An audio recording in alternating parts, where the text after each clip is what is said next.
Hey Reefers, welcome back to another video from Reef Drama. Today we're going to get straight into the saltwater tank 3-monthly maintenance routines. This is a series I started a while ago with the 3 to 5 day, and I'll put a link to that one up here for you to go and watch first, but we're going to get straight into the 3-monthly one right now.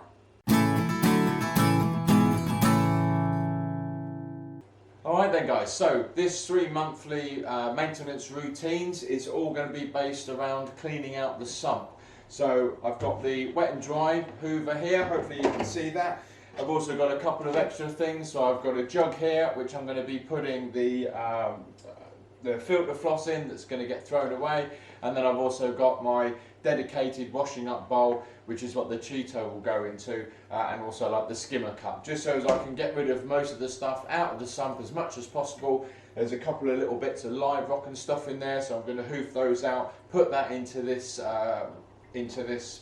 washing up bowl as well, so that we have like a good clear area to then work with. What I'll do is I'll bring you in and I'll use the phone so you can see a little bit better, and we'll do like a before shot of all the debris and detritus that's actually built up in the sump, in the corners and wherever else, and then I'll also do an after quick video as well so you can see the difference.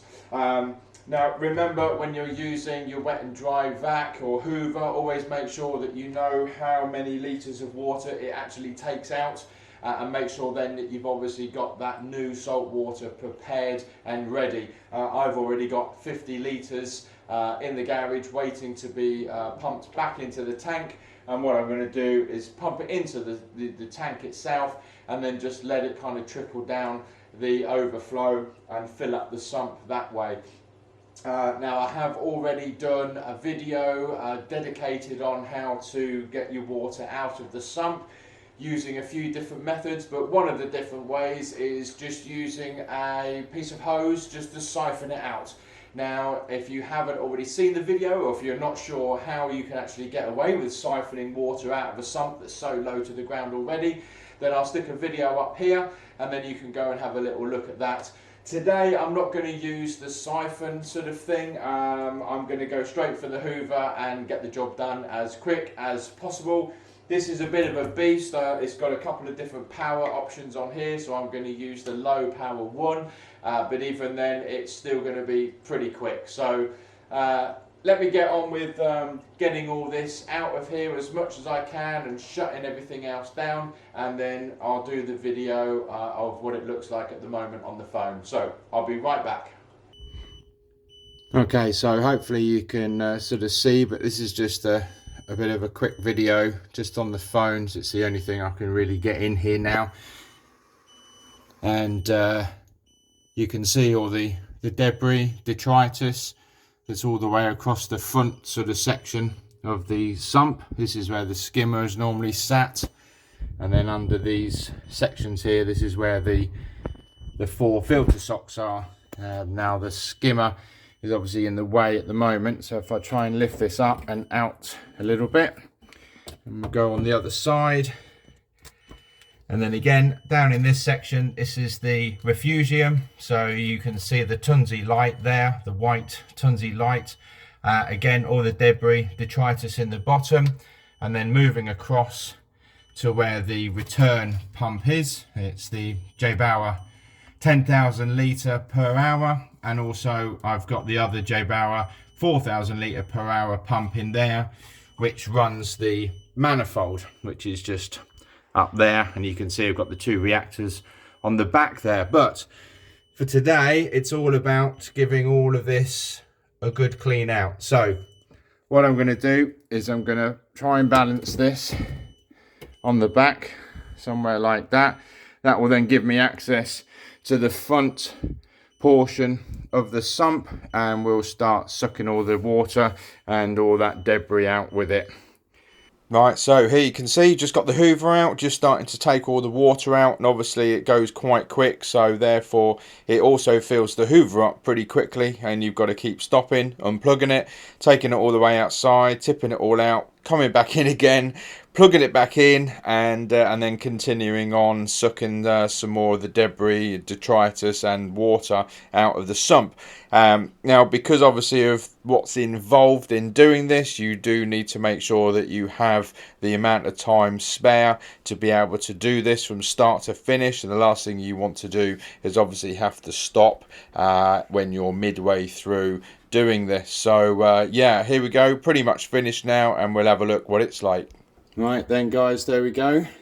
So that is now all the loose debris, detritus, all removed out of the sump. Obviously we've got, you know, coralline left in there. And then we've got all the bits and pieces that's on the sides and on the pipe work. But as far as all the loose bits and pieces that's going to float around, potentially getting into the water column, that is now all out. So that's a good job. Sometimes what I'll also do before I do this is like scrape the sides, so the sides are all then nice and clean, but I just don't want to do too much all at the same time. So like the cheato is going to go straight back in. I'm not going to harvest it. The only thing I will do is obviously just put fresh filter floss in. What we'll do now is we'll get it set up, ready to start putting the fresh salt water in. Right, so that looks obviously a lot better, and as you can see, we're now refilling the tank back up with water. Now you might have noticed that we're now doing a voiceover, which unfortunately the audio stopped recording on the camera. I think I must have knocked the jack, which sort of pulled that out slightly for the microphone. So yeah, we're now on a voiceover. Now I think I know what I'm talking about now. Basically saying that we're filling it up obviously into the tank. We're going to let it go over the weir down into the first chamber itself, and then start filling up the second chamber, and going on so forth. Obviously fairly hot there. I must be quite hot and sweaty after going in and out of the house with the hoover, emptying the water out and coming back in and having to start it all up again and plug it in and goodness knows what else. So it's quite a bit of work to do, but let's have a little look now. We're seeing it fill up, and I'm going to sort of speed it up a little bit and also cut near enough to the end as well, so that you don't have to waste your time watching it. And yep, here we go, we're back again. I'm laying on the floor, obviously still pretty knackered from taking all the water outside, keeping an eye on the fill, but what actually happened was a bit of a rookie error in the fact that I underestimated how much water I actually took out of the sump.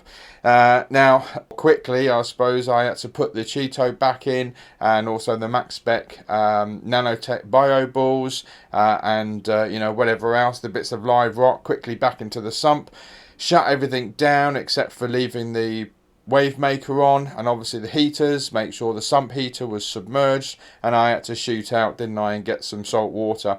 First time I've had to buy salt water for a while. Yeah, so luckily my local LFS was open, and I was able to go there and buy some salted water from them, and that was Lanehead Aquatics in Willenhall. So here I'm sort of basically doing a big shout out to Lanehead Aquatics for kind of saving me a little bit in the fact that they had some salt water there and I was able to purchase it. So came back, tipped it into the barrel outside, and then just turned the pump back on to let it continue pumping the water back in. So what we're on to now is just basically reloading in all these bits and pieces into the sump. This is my second time, of course, but for you guys, this is the first time you've seen this. And all it is just going to put the skimmer cup back in, put the cheato back in, obviously the cups there for the filter floss and the nanotech bio balls, etc, etc. So there is still some footage left, but I'm going to end it here because I just really can't remember what I was waffling on about, to be fair. So yeah, let's just cut to I think putting the filter floss in. pretty much from what I remember, again, still on the voiceover, but from what I remember I was saying is that I've got these squares of filter floss that I basically cut out, and then I fold it in half and loosely kind of roll it up and drop it down into the filter cup itself. So there's 4 filter cups. And then what I've also got in here is I've done a DIY kind of spillway or weir, and I've done a video to that in a little bit more detail, which I'll put up in the top right hand corner for you guys to click on and have a little look at. What we're going to do now is we're going to fire everything back up again. So we're going to turn on the main return pump, and then also I'm going to turn on the other pump that I have in there to run the manifold for the reactors. So now we're just basically filling it up and just keeping an eye on the back there. So the auto top up is already turned off, but I don't want it to kick back in just yet until I know I'm happy with the level of that water. So I'm probably around about sort of 7 or 8 inches short, and I'm going to have to go out and get another jug of water from outside just to top that up. Big thank you to Lanehead Aquatics over in Willenhall. I will put up their website page on here so you can sort of see that. And yeah, as usual, so long as you've liked the video, give us a thumbs up. Many thanks for watching, and I'll see you next week. Bye for now. Easy come, easy go.